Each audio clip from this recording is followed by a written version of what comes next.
안녕하세요. 카인성형외과 가슴성형센터 조영현 원장입니다. 오늘은 환자분들이 아주 자주 모르시고 상담받는 과정 중에 의아해 하시는 부분에 대해서 한 가지 말씀을 드리려고 해요. 저는 일반적으로 상담을 오시면 이중평면법과 근막하삽입법 그 두 가지가 요즘에 가장 많이 쓰이는 방법이다라고 말씀을 드리고 선택권을 드리는 경우가 많습니다. 원하시는 방법대로 수술을 해드리기 위해서요. 그러면 인터넷 검색을 많이 해보시고 오시는 환자분들이라든지 아니면 누구한테 얘기를 들었다든지 아니면 상담을 또 받아보시는 일부분의 환자분들이 항상 얘기를 하시는 게 이중평면으로 하면 더 촉감이 좋다는데요 라는 얘기를 많이 하세요. 그리고 위쪽도 티도 덜 나고, 이거는 항상 진리는 아닙니다. 그리고 촉감이 좋다는 말은 아예 틀린 말이 되겠어요.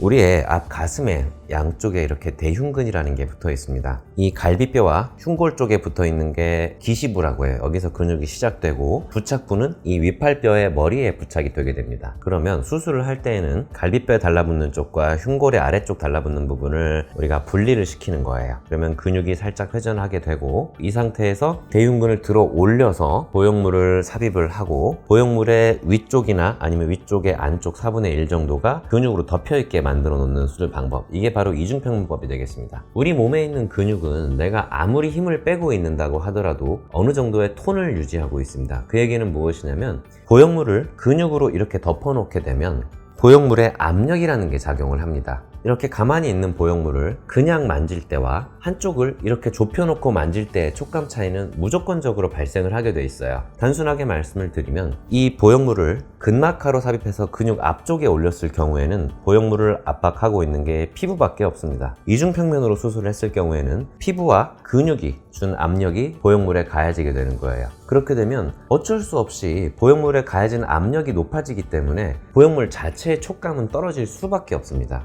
이 원리는 이중평면으로 해야 가슴에 촉감이 더 좋다면서요 라고 말씀하신다면 그건 아예 틀린 말이 된다는 걸 드리는 거예요. 다만 저는 수술 전에 이제 환자분들의 피부 두께 그리고 근육 두께까지 대부분 경우에 다 측정을 해요. 피부부터 피부 밑에 있는 피하 지방층 그리고 유선 조직, 그 세 가지 두께를 보는데, 그 두께가 8mm에서 1cm 정도까지가 된다 그런다면은 보형물이 직접 만져지는 일은 거의 없다고 생각하시면 돼요. 그리고 다른 한 가지 꼭 알고 계셔야 될 거는, 이중평면으로 수술을 한다 하더라도 보형물을 덮을 수 있는 근육의 범위는 좁을 때는 보형물의 위쪽 안쪽 4분의 1 정도, 조금 넓다 하더라도 위쪽과 안쪽의 3분의 1 정도를 제외하고는 어차피 바깥쪽에서 아래쪽 안쪽까지는 근육이 덮어줄 수가 없다는 겁니다. 다시 한번 요약을 해서 말씀을 드리면, 보형물을 어떤 방법으로 수술을 하느냐가 촉감을 절대적으로 좌우하지는 않지만, 물리적으로 당연하게도 근막하로 넣었을 때 보형물에 가해지는 압력이 떨어지게 되고, 압력이 떨어지면 보형물의 촉감이 좋아지는 건 당연한 이치라는 겁니다. 보형물이 직접 만져지는 거는 당연히 이중평면법으로 해서 보형물을 덮어주면 덜 만져지게 할 수는 있지만, 자기의 피부 두께가 5mm에서 1cm 사이만 된다 하더라도 보형물이 직접 만져질 일은 없어요. 저 같은 경우에는 3, 4년 전까지만 해도 환자분들의 거의 80-90%를 이중평면으로 수술을 해드렸었고, 그 이후에 이제 해외 학회에서의 발표나 그런 것들을 들으면서 근막하 삽입법도 괜찮을 수 있겠다라고 생각을 했었고, 또 보형물들이 발전을 하면서 근막하 삽입법도 섞어 쓰기 시작했고, 지금은 대략 반반 아니면 오히려 근막하가 조금 더 많은 정도로 수술을